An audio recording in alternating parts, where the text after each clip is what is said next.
I was 18 years old when I got married.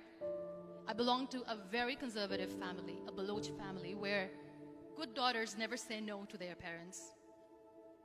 My father wanted me to get married, and all I said was, if that makes you happy, I'll say yes. And of course, it was never a happy marriage. Just about after 2 years of getting married, about 9 years ago, I met a car accident. Somehow my husband fell asleep and the car fell in the ditch. He managed to jump out, saved himself. I'm happy for him. But I stayed inside the car and I sustained a lot of injuries. The list is a bit long. Radius ulna of my right arm were fractured. The wrist was fractured. Shoulder bone and collarbone were fractured. My whole rib cage got fractured. But that injury that changed me and my life completely as a person and my perception towards living my life was the spine injury. Many people came to rescue. They gave me CPR. They dragged me out of the car. And while they were dragging me out, I got the complete transection of my spinal cord. Those 2.5 months in the hospital were dreadful. I was at the verge of despair. One day, doctor came to me and he said, well, I heard that you wanted to be an artist, but you ended up being a housewife. I have a bad news for you. You won't be able to paint again. Next day, doctor came to me and said, your spine injury is so bad, you won't be able to walk again. I took a deep breath and I said, it's all right. The very next day, doctor came to me and said, because of your spine injury and the fixation that you have in your back, you won't be able to give birth to a child again. That day, I was devastated. I started to question my existence. Why am I even alive? So what kept me going was, one day I asked my brothers, I know I have a deformed hand, but I'm tired of looking at these white walls in the hospital and wearing these white scrubs. Bring me some colors, bring me some small canvas. I want to paint. So the very first painting I made was on my deathbed. What an amazing therapy it was. Without uttering a single word, I could paint my heart out. I could share my story. People used to come and say, what lovely painting. So much color. Nobody could see the grief in it. Only I could. And that day I decided that I'm going to live life for myself. I am not going to be that perfect person for someone. I am just going to take this moment and I will make it perfect for myself.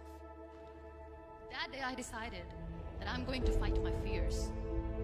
So I wrote down one by one all those fears. And I decided that I'm going to overcome these fears one at a time. Do you know what was my biggest fear? Divorce. But the day I decided that this is nothing but my fear, I liberated myself by setting him free. And I made myself emotionally so strong that the day I got the news that he's getting married, I sent him a text. That I'm so happy for you and I wish you all the best. And he knows that I pray for him today. Number 2 was, I won't be able to be a mother again. And that was quite devastating for me. But then I realized there are so many children in the world, all they want is acceptance. So there is no point of crying, just go and adopt one. And that's what I did.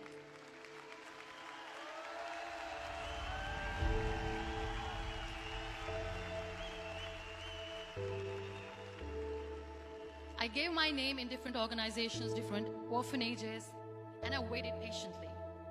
2 years later, I got this call from a very small city in Pakistan. I got a call and they said, are you Muniba Mazari? There is a baby boy and would you like to adopt? Now when I say yes, I could literally feel the labor pain. I said, yes, I am going to adopt him.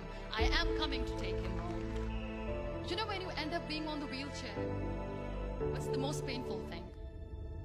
People think that they will not be accepted by other people because we, in the world of perfect people, are imperfects. I started to appear more in public. I started to paint. I have done a lot of modeling campaigns.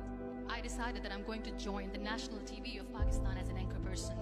I became the National Goodwill Ambassador for UN Women Pakistan, and now I speak for the rights of women, children. I was featured in BBC 100 Women for 2015. I'm one of the Forbes 30 under 30 for 2016. So when you accept yourself the way you are, the world recognizes you. It all starts from within. We have this amazing fantasy about life. This is how things should work. This is my plan. It should go as per my plan. If that doesn't happen, we give up. I never wanted to be on the wheelchair. I never thought of being on the wheelchair. This life is a test and a trial. And tests are trials. Are never supposed to be easy. So when you are expecting ease from life, and life gives you lemons, then you make the lemonade, and then do not blame life for that. It is okay to be scared. It is okay to cry.